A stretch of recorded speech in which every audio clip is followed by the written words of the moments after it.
मोनसे दुखुनांथाव खौरां।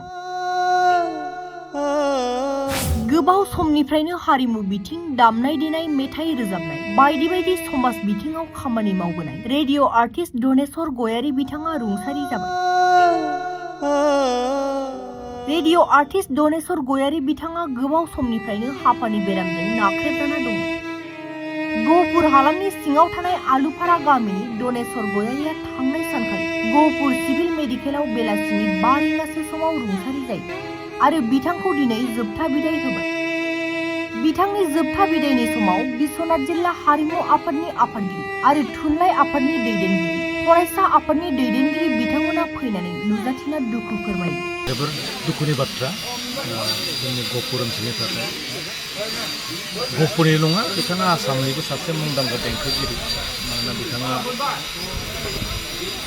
नीलेश्वर ब्रह्मनि उनाव बर'फोरनि गेजेराव रेडिअ'आव खुगा मेथाइ खननाय होनना बुङोब्ला जोङो धनेश्वर गयारी आदैनि नामखौ जों मख'नांगोन।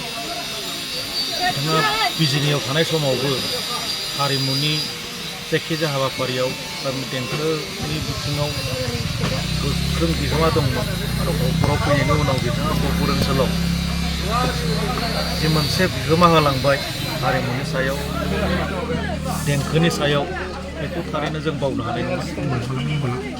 हरखाबै बिथाङा गोबाव समनिफ्राय जोङो बेमारजों जुजिबाय थादोंमोन। नाथाय मैयानि दिनाव बिथाङा हरखाबै रुंसारि जाबाय आरो बिथांनि रुंसारि जानाया जोंनि ओनसोलनि थाखाय जोबोद खहा। मानोना बिथां बायदि खुगा मेथाइ बिथिङाव गोथौयै मोनदांनाय, गोथौयै बिहोमा होलांनो हानाय आरो जोङो सासे दंबावो होननानै साननो हाया। बेनिखायनो आङो बिथांनि बे रुंसारि सानाव बा रुंसारि जानायाव आंनि गोसो गोरबोनिफ्राय दुखु फोरमायबाय आरो बिथांनि जिउमाया जों सोरगोआव आलो गोजोन थाथों आरो बिथाङा जोंनो जि मोनसे लामा होलांबाय हारिमु बिथिङाव,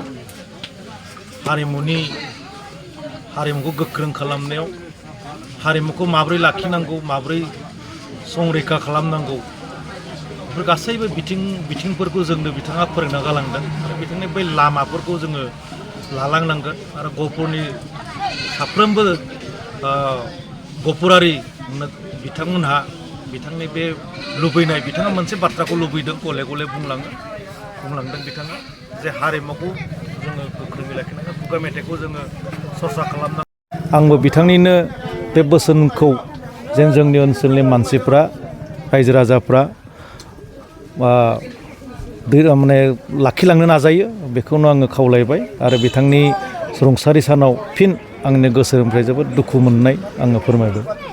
जोबोद दुखु गोनां दिनैनि साना।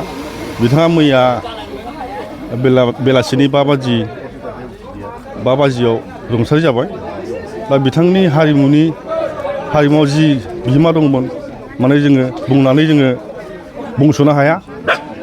थ' जों बिथांनि अननायावनो जोङो दिनै गोबां जायगायाव बा जों सिनाय जादों आरो बिथांनि अननायावनो जों दिनै जिथुनाखि बर' हारिनि हारिमु, बेखौ जोङो गुबुन गुबुन जायगायाव जों दिन्थिनानै फैनो हादों। दा जोबोद दुखु गोनां। दा बिथांनि अननायावनो जोङो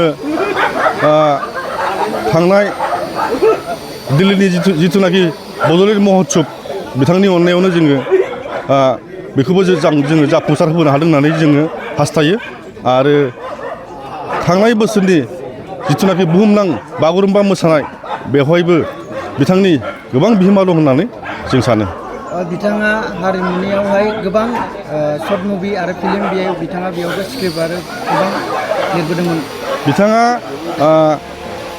बर' सावथुननि गोबां स्क्रिप्ट लिरबोदों आरो गोबां हारिनि, गोबां माने हारि माहारिनि, बर' फरायसा आफादनि, बर' थुनलाइ आफादनि गोबां खामानियावनो बिथाङा गावनि गोसो मोदोम माने सोलेरखौ बेहायनो बावसोमोमोन।